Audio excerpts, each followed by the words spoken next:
Pemirsa, program Lumbung Pangan Nasional atau Food Estate digadang-gadang menjadi solusi bagi masalah krisis pangan. Namun proyek yang masuk dalam program strategis nasional 2020-2024 ini dinilai tidak dapat menyelesaikan masalah utama krisis pangan di Indonesia.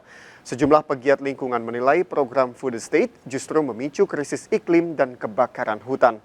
Berikut penelusuran tim Delik RCTI.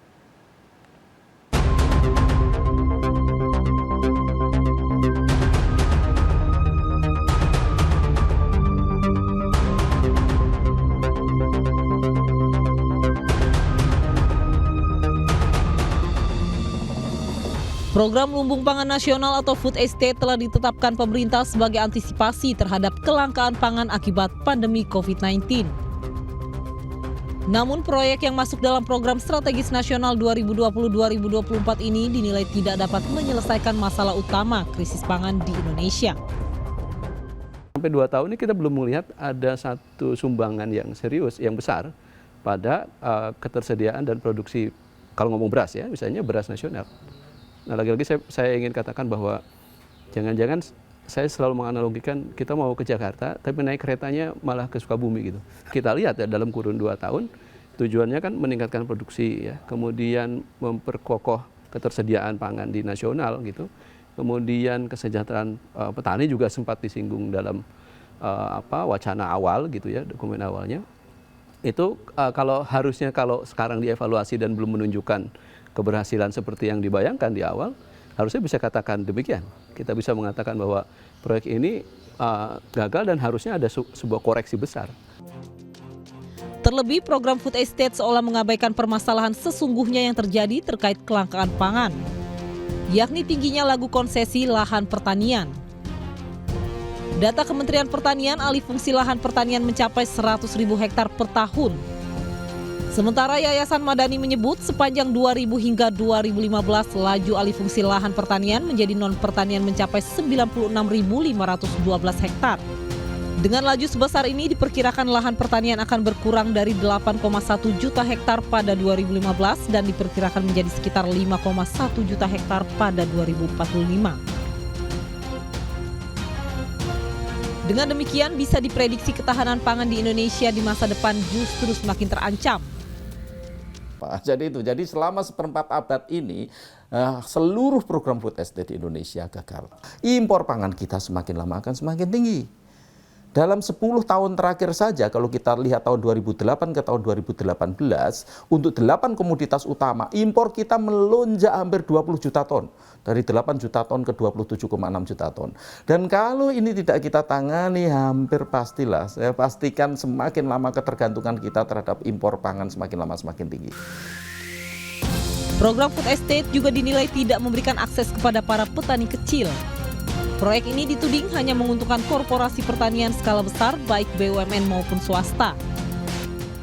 Justru food estate ini dari yang sudah kami lihat hari ini itu akan memberi makan industri justru Mas.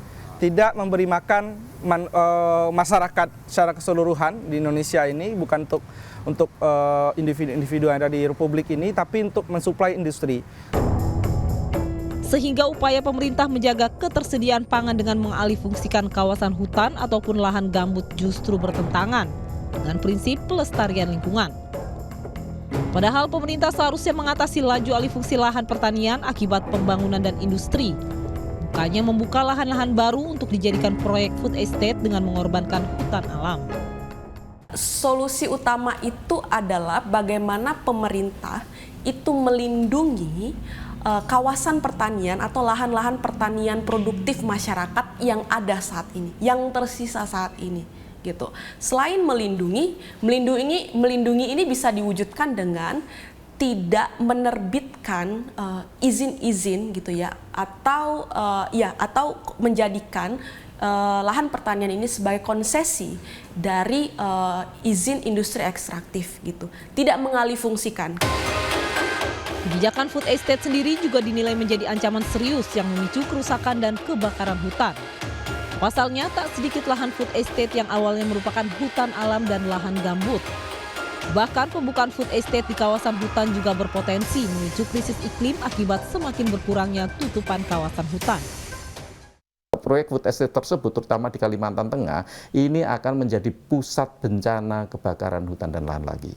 Karena apa? Tahun tahun depan, dimulai bulan Juli, ini perkiraan banyak ahli itu kita mengalami El Nino lagi, iklim kemarau berkepanjangan, sehingga pemerintah perlu fokus untuk mengatasi ini terkait dengan kebakaran hutan dan lahan di X gambut 1 juta hektar tersebut, yang sekarang ini menjadi proyek food estate di masa pemerintahan Pak Jokowi.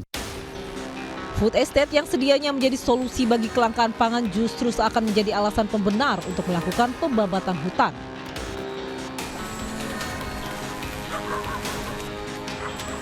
Jangan sampai hutan terlanjur rusak, sementara proyek food estate sendiri tak menghasilkan solusi apapun selain bencana bagi lingkungan dan masyarakat. Program ketahanan pangan seharusnya dapat menciptakan kesejahteraan bagi masyarakat. Namun sungguh ironisnya, jika mengatasi ketahanan pangan malah mengorbankan dampak dari lingkungan. Bersama saya Danaswara Pandiasa dan Widya Bayujati, terima kasih dan sampai jumpa.